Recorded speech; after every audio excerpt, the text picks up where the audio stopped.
अब दोस्तों आप लोगों को ये तो पता है कि भाई साहब अप्रैल और मई के महीने में भारत अपना एंटरटेनमेंट करता है आईपीएल से, यानी कि इंडियन प्रीमियर लीग से।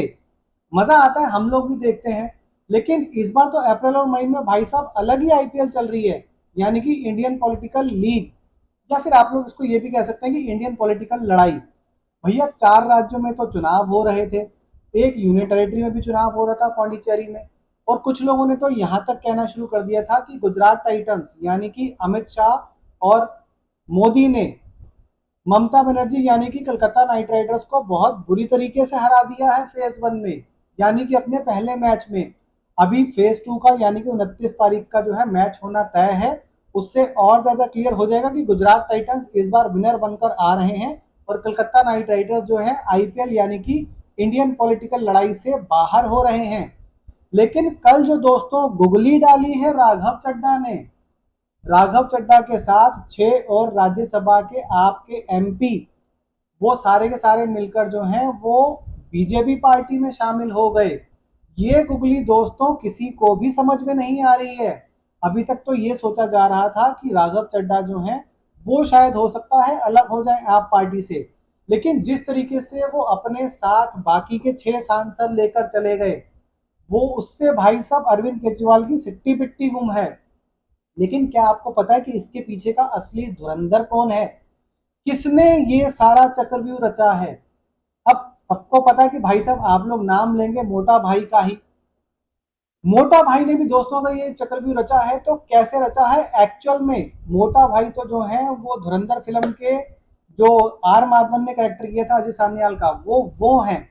लेकिन एक्चुअल में पाकिस्तान जाकर राघव चड्ढा का दिमाग किसने चेंज किया? किसने बाकी के 6 मेंबर्स को मनाया कि आप आइए और हमारे साथ बीजेपी पार्टी में शामिल होइए? उसी के बारे में बात करने आया हूं दोस्तों। चलिए आइए बात करते हैं कि इन सब चीजों की शुरुआत कहां से होती है। तो शुरुआत होती है दोस्तों, सब लोग मजे ले रहे थे जबकि अरविंद केजरीवाल की सरकार थी, आप पार्टी की बात कर रहा हूं।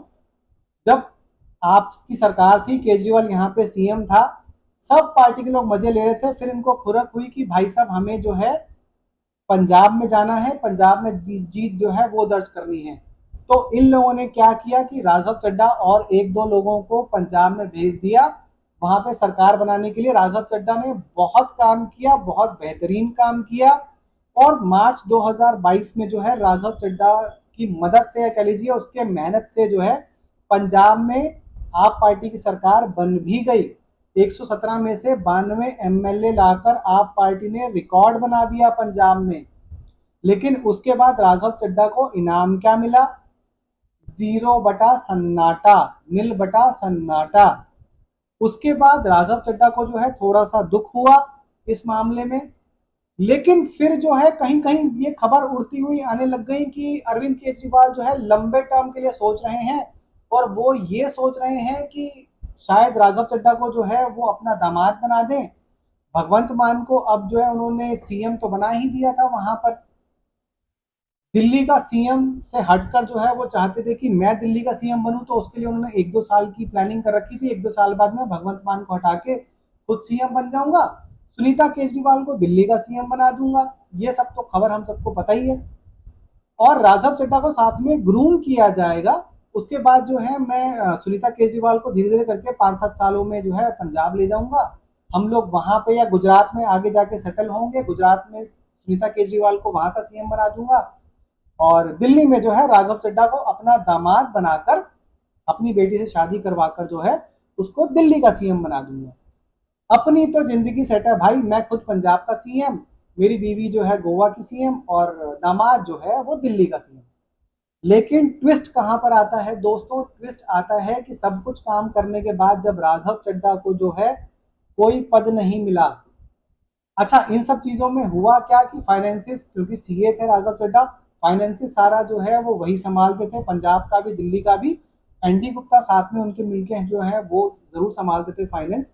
लेकिन बीइंग अ सीए उनको पता था कि भैया जो पैसा आ रहा है उसको कैसे मैनिपुलेट करना है, वो सारे राज उनके पास थे। अब उसके बाद दोस्तों ऑडियो लीक हो जाती है भाई साहब सुनीता केजरीवाल की, कि सुनीता केजरीवाल कह रही है कि हम इनको जो है वो अपना दामाद बनाना चाहते हैं।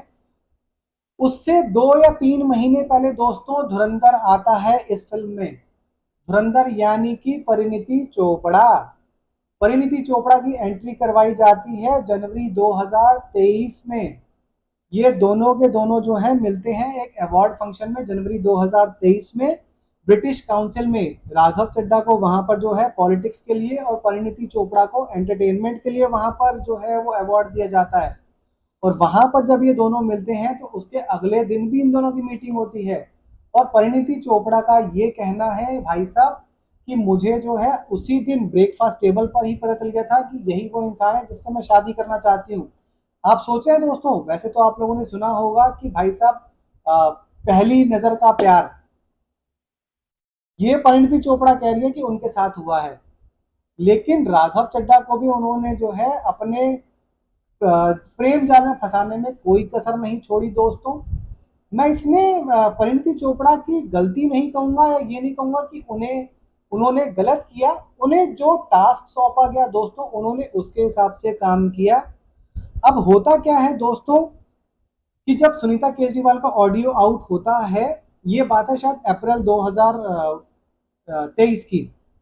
उस वक्त जो है सुनीता केजरीवाल की बेटी यानी कि अरविंद केजरीवाल की जो बेटी है वो क्लियर कर देती है कि मैं राघव चड्ढा से शादी नहीं करूंगी, मुझे किसी और से शादी करनी है जो कि जो मेरे साथ कॉलेज में पढ़ता था, जिनकी की अभी 2025 में उनके साथ शादी हुई है, फरवरी 2025 में, अप्रैल 2025 में। तो मैं उनके साथ शादी करूंगी। तो राघव चड्ढा के सपनों पे पूरी तरीके से पानी फिर जाता है।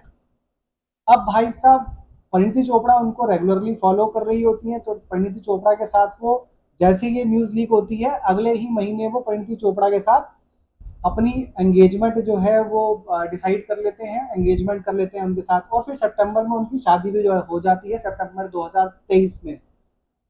उसके बाद दोस्तों क्या होता है, जैसा कि मैंने आपको बताया कि सारे फाइनेंसिस जो है राघव चड्ढा डील कर रहे थे, तो उन फाइनेंसिस में आपको पता है जिन लोगों ने भी जो है वो बिटकॉइंस या कह लीजिए क्रिप्टो करेंसी डील करी है, किसी भी चीज को आपको अगर यूएसडीटी में कन्वर्ट करना है और उसके बाद क्रिप्टो करेंसी में कन्वर्ट करना है तो आपके लिए बहुत इजी काम है। आपने एक अपना वॉलेट खोलना है, वॉलेट में आपने पैसे डालने हैं और उसके बाद जो आप यूएसडीटी लेके चाहें तो या फिर क्रिप्टो करेंसी लेके चाहें तो पूरी दुनिया में घूम सकते हैं। आपको अपने मोबाइल से या डेस्कटॉप से वो ऐप डिलीट कर देनी है, उसका जो वॉलेट एड्रेस है वो आपको याद रखना है। अब आप पार्टी का जितना भी पैसा घुमा रहे थे राघव चड्ढा और एनडी गुप्ता मिलके, उसमें से काफी सारा पैसा जो है बिटकॉइन में, क्रिप्टो करेंसी में या यूएसडीटी में अलग अलग वॉलेट्स में रखा गया। उसकी मोस्टली जानकारी जो थी वो राघव चड्ढा को थी। अब राघव चड्ढा ने जब परिणीति चोपड़ा के साथ शादी कर ली तो अरविंद केजरीवाल का माथा ठनका कि भाई साहब ये तो बंदा गया हाथ से। उसे जो है 6 महीने के बाद बुलाया गया अरविंद केजरीवाल के शीश महल में। आई थिंक मार्च 2022 की बात है, जो 2024 की बात है दोस्तों ये, जब जो है ये, हाँ मार्च 2024 की बात है जब उनको बुलाया गया था शीश महल में। वहां पे जैसे कि एक एक्स एमएलए भी दावा कर चुके हैं, इनको वहां पे कड़ाई से पूछा गया कि भैया वॉलेट के एड्रेसेस तुम दे रहे हो, उसके पासवर्ड दे रहे हो या नहीं दे रहे हो। मार पिटाई भी हुई उनके साथ, उनको मुर्गा भी बनाया गया और उस मार पिटाई के दौरान ही उनकी आंख में चोट लग जाती है दोस्तों। उस आंख में चोट की लगने की वजह से ही मैं कहता हूं कि राघव चड्ढा वहां से जो है छूट कर आ पाए, क्योंकि आंख में चोट लगी थी तो मीडिया में बात आती ही आती कि क्या हुआ था उनके साथ केजरीवाल के महल में। तो वो खबर निकल के आती तो बाकी सारी बिटकॉइन की और यूएसडीटी की और आप पार्टी के जो पैसे हैं, काले धंधे हैं, उनकी भी न्यूज निकल के आती। तो फौरन वहां से जो है रवाना किया गया राघव चड्ढा को लंदन के लिए। राघव चड्ढा लंदन गए, वहां पर जो है उन्होंने अपना इलाज कराया। जो उन्होंने पैसा सेट करना था वहां पे पूरे 2 महीने लेके पैसा सेट किया। परिणीति चोपड़ा शुरू से लेके आखिरी तक इस मामले में उनके साथ रही, वहां पर पूरे तरीके से रही। उनको उसके बाद क्लियरली बताया गया दोस्तों कि अगर आप बीजेपी पार्टी ज्वाइन कर लेते हैं तो, और जितने भी वॉलेट एड्रेसेस हैं वो उसका भी आप पता बता देते हैं, तो आपको आराम से एक आप पार्टी से एग्जिट मिल जाएगा। और हम जो है आपको जो राघव चड्ढा जो है सो कॉल्ड एक डीजेपी यानी कि दिल्ली जल बोर्ड के केस के मामले में फंसा हुआ था या फंस सकता था, जहां से कि इन दोनों के बीच में, अरविंद केजरीवाल के और राघव चड्ढा के बीच में मनमुटाव होना शुरू हुआ था। उस केस से बीजेपी जो है उसको क्लीन चिट दे देगी राघव चड्ढा को, और वो क्लियर कट अपनी पॉलिटिक्स आगे जारी रख सकता है। जब उसको ये गो अहेड मिल गया दोस्तों कि हाँ अब मेरे को जो है मैं अपना साफ सुथरा जीवन जी सकता हूँ, राघव चड्ढा जो है, और परिणीति चोपड़ा तो है ही खैर उसका साथ देने के लिए, एक एक करके दोस्तों उसकी चीज जो है दिमाग में घुसाई गई कि आप पार्टी में तुम्हारा स्थान जो था वो अब बिल्कुल जीरो हो चुका है, तुम्हें कुछ नहीं मिला आप पार्टी ज्वाइन करके, तुमने पंजाब जीत कर दिया आप पार्टी को, लेकिन उसका तुम्हें सिला क्या मिला? कोई तुम्हें सीट नहीं दी गई, कोई एमएलए तुम्हें नहीं बनाया गया, कोई तुम्हें, ठीक है आपको राज्यसभा एमपी जरूर बनाया गया, लेकिन आपको कोई मिनिस्टर पोस्ट नहीं दी गई, ट्रांसफर पोस्टिंग के लिए आपकी कोई सुनवाई नहीं होती है, कोई पैसा आपको अलग से नहीं दिया गया इसका। धीरे धीरे करके दोस्तों जब आपके दिमाग में पिन पॉइंट की जाती ना चीजें, तो हर इंसान एक बार सोचने के लिए मजबूर हो जाता है कि भाई साहब आखिरकार मेरे साथ मेरी पार्टी ने या मेरी कंपनी ने किया क्या है। धीरे धीरे करके ब्रेन वॉश होता गया राघव चड्ढा का, और उसके बाद जो है वो फाइनली कल जो है बाकी सभी लोगों के साथ मिलकर उन्होंने जो है बीजेपी पार्टी ज्वाइन कर ली। अब इसमें एक और इंटरेस्टिंग नाम आता है दोस्तों। अच्छा देखिए, जितने भी टीम को लेकर आए हैं, पंजाब का जो किंग्स 11 पंजाब थी उसमें 7 एमपी थे राज्यसभा के। अगर किंग्स 11 की बात करें तो उसमें आप अरविंद केजरीवाल को जोड़ लीजिए, मनीष सिसोदिया को जोड़ लीजिए, विभव कुमार को जोड़ लीजिए, स्वाति ये माफ कीजिएगा आतिशी मरलिन को जोड़ लीजिए, और आप जोड़ लीजिए साथ में आपके नहीं हाँ ठीक है 4 यही हो गए। तो इन 11 में से 7 को तोड़कर जो है ऑलरेडी लेके जा चुके हैं, जिसमें राघव खड्डा चड्ढा जो है साथ में खुद है। हालांकि स्वाति मालीवाल तो जो है दिल्ली से आई थी।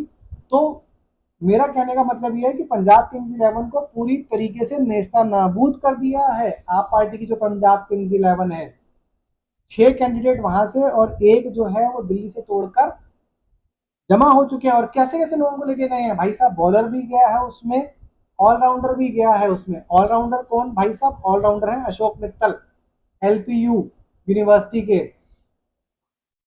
ऑलराउंडर क्यों कह रहा हूं उनको कि भाई साहब वो पैसा दिलवाते थे, उनके पास पैसा था, उनके पास बहुत सारे कॉन्टेक्ट थे पैसे वालों के, वो आप पार्टी को फंड करते थे पंजाब में। उस ऑलराउंडर को भी लेकर उड़ गए। हरभजन सिंह जो कि बॉलर थे, एक्चुअल जिंदगी में बॉलर थे भारत क्रिकेट टीम के, उनको लेकर उड़ गए। बाकी और कौन का नाम है? स्वाति मालीवाल का नाम ले चुका हूं, राजेंद्र गुप्ता, विक्रम साहनी, संदीप पाठक। संदीप पाठक सोचिए दोस्तों, जब से आप पार्टी बनी है तब से इसके जो है सह संस्थापक थे, यानी कि को फाउंडर थे।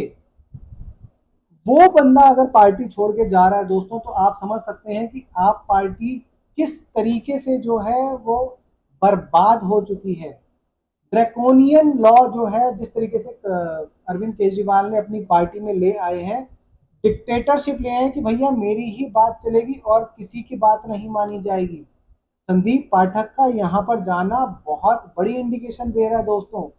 और तो और खबरें ये भी आ रही हैं कि आगे आने वाले समय में 67 एमएलए पंजाब के जो हैं वो राघव चड्ढा के संपर्क में हैं। 67 एमएलए का मतलब समझते हैं दोस्तों आप? वैसे 92 एमएलए में एंटी डिफेक्शन लॉ ना लागू हो तो उसके लिए सिर्फ 62 ही एमएलए चाहिए, लेकिन 67 एमएलए जो हैं वो साथ हैं राघव चड्ढा के। 117 में अगर आपको मेजोरिटी चाहिए तो 59 होते हैं दोस्तों। 67 एमएलए चाहें तो अपनी अलग तोड़ के सरकार बना सकते हैं। ये हालत हो चुकी है आप पार्टी की। कहाँ मनीष सिसोदिया और अरविंद केजरीवाल गुजरात जाके बोल रहे थे कि अब हम खात्मा करेंगे गुजरात से बीजेपी का, ये तो इनका खात्मा हो रहा है पंजाब से। हालांकि जो बाकी के इनके 3 इलेक्टेड मेंबर्स हैं जिसमें कि संजय सिंह आते हैं, एनडी गुप्ता आते हैं, और क्या नाम है तीसरे बलबीर सिंह सीचेवाल जो हैं, उनका तो शोर शॉट है। बलबीर सिंह सीचेवाल जो है बहुत ही शरीफ आदमी है, उनको पॉलिटिक्स से कोई लेना देना ही नहीं है, तो वो तो कोई भी पार्टी छोड़ के नहीं जाने वाले। वो अपने आप ही जब उनका टर्म खत्म होगा 2030 में वो अपनी रिटायरमेंट ले लेंगे कि मुझे आगे कंटिन्यू नहीं करना। संजय सिंह छोड़ के जाएगा नहीं, टिकट ब्लैक किया आपको पता ही है। एनडी गुप्ता, जैसा कि मैंने कहा, वो ऑलरेडी जो है वो फाइनेंस से मैनेज करते हैं राघव चड्ढा के साथ मिलकर, मैंने बताया था। बट उनका भी टूट के आना लगभग इम्पॉसिबल है, तो वो भी आखिरी तक रहेंगे ही रहेंगे। तो दोस्तों, मेरा टोटल कहने का मतलब ये है कि भाई साहब किस तरीके से बीजेपी ने प्लांट किया, एक तरीके से परिणीति चोपड़ा को प्लांट किया गया राघव चड्ढा का ब्रेन वॉश करने के लिए। कहानी बहुत इंटरेस्टिंग लगती है दोस्तों, लेकिन सच्चाई यही है। परिणीति चोपड़ा, मैं कहता हूँ ठीक है, प्यार करती होंगी राघव चड्ढा से, आगे पूरी जिंदगी भी साथ में रहेंगी, लेकिन उन्होंने अच्छे वे में जो है राघव चड्ढा का ब्रेन वॉश किया।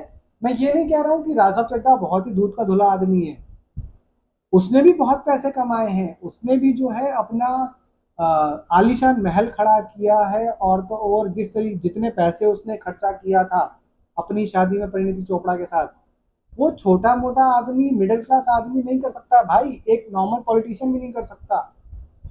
जो सुनने में आया था कि 300 करोड़ के आसपास का खर्चा हुआ है उनकी शादी में, आसान नहीं है भाई साहब 300 करोड़ रुपए खर्चा करना। बट देखिए, आपको चूज करना पड़ेगा कि एक बहुत ही खराब आदमी है और एक थोड़ा खराब आदमी है, तो आपको चूज करना पड़ता है कि मुझे थोड़ा सा खराब आदमी चुनना है या बहुत ज्यादा खराब आदमी चुनना है। तो राघव चड्ढा बुरा है, ठीक है, समझ में आता है, लेकिन जब वो बीजेपी में आएगा, मैं ये तो नहीं कहता कि वो वॉशिंग मशीन में जो है धुल के बिल्कुल पाक साफ हो जाएगा, लेकिन आपने देखा कि कितने ही लोग ऐसे हैं जो कि बीजेपी पार्टी में आते हैं, उनके ऊपर इल्जाम लगे हुए होते हैं, या तो वो वॉशिंग मशीन में धुल के बिल्कुल एकदम बीजेपी की भाषा बोलना शुरू हो जाते हैं, या फिर देशभक्ति की भाषा बोलना शुरू हो जाते हैं, या फिर वो जो है बिल्कुल गायब हो जाते हैं। ना वो मीडिया में नजर आते हैं, ना वो कहीं किसी प्रिंट मीडिया में नजर आते हैं, उनकी पॉलिटिकल एग्जिस्टेंस ही खत्म हो जाती है। बीजेपी यही काम करती है दोस्तों, वो वॉशिंग मशीन तो है ही है, इसमें तो कोई कहने में मुझे गुरेज नहीं है, वॉशिंग मशीन का काम तो करती ही है बीजेपी, लेकिन उसके साथ साथ वो जिस तरीके से देशभक्ति का जज्बा जगाती है पॉलिटिशियन में, प्लस साथ में जो है जिस तरीके से आप कह लीजिए बंदे को नॉन एग्जिस्टेंट बना देती है, अगर वो देशभक्ति की बात नहीं कर रहा है, देश से जुड़े मुद्दे नहीं उठा रहा है। तो बीजेपी में जब आप आते हैं ना, तो दोस्तों ऐसा आपके साथ होता है, या तो आप जो है बिल्कुल देशभक्त बन जाते हैं, या फिर आप बिल्कुल नॉन एग्जिस्टेंट हो जाते हैं, मीडिया तक नहीं पूछती आपसे, कोई आपका जो है वो पूछने वाला नहीं रहता है। आशा करता हूं दोस्तों, मैंने जो आपको इसके पीछे की कहानी बताई है कि क्या हुआ है राघव चड्ढा के साथ, क्या हुआ है पूरे इस पॉलिटिकल सिनेरियो में, आशा करता हूं कि आप लोगों को पसंद आई होगी ये। चैनल पर नए हैं तो चैनल को सब्सक्राइब कर लीजिएगा दोस्तों, और वीडियो को आपने लाइक कर ही दिया होगा, वीडियो को शेयर भी कर दें अगर आपको पसंद आई है ये तो। और आप सभी लोगों का वीडियो देखने के लिए बहुत बहुत धन्यवाद दोस्तों, और भी नई नई वीडियो ऐसे ही आपके सामने लेके आता रहूँगा। ऐसे ही प्यार करते रहिए मुझे, ऐसे ही मेरी सब्सक्राइबरशिप जो है बढ़ाते रहिए। पिछले दोस्तों 15 दिनों में मेरी सब्सक्राइबरशिप जो है बढ़ के मेरे को आपको बताते हुए बहुत ही ज़्यादा हर्ष हो रहा है। 18,000 से बढ़कर सीधा 21,000 हो गई है दोस्तों। पिछले 15 दिनों में 3,000 से ज्यादा लोगों ने सब्सक्राइब किया, और पिछले 28 दिन की बात करूं तो लगभग लगभग 4400-4500 लोगों ने सब्सक्राइब किया है मुझे। तो आप सभी लोगों का ढेरों प्यार देने के लिए बहुत बहुत धन्यवाद दोस्तों। चलिए फिर किसी और वीडियो में मिलते हैं, आप सभी लोगों का बहुत बहुत धन्यवाद।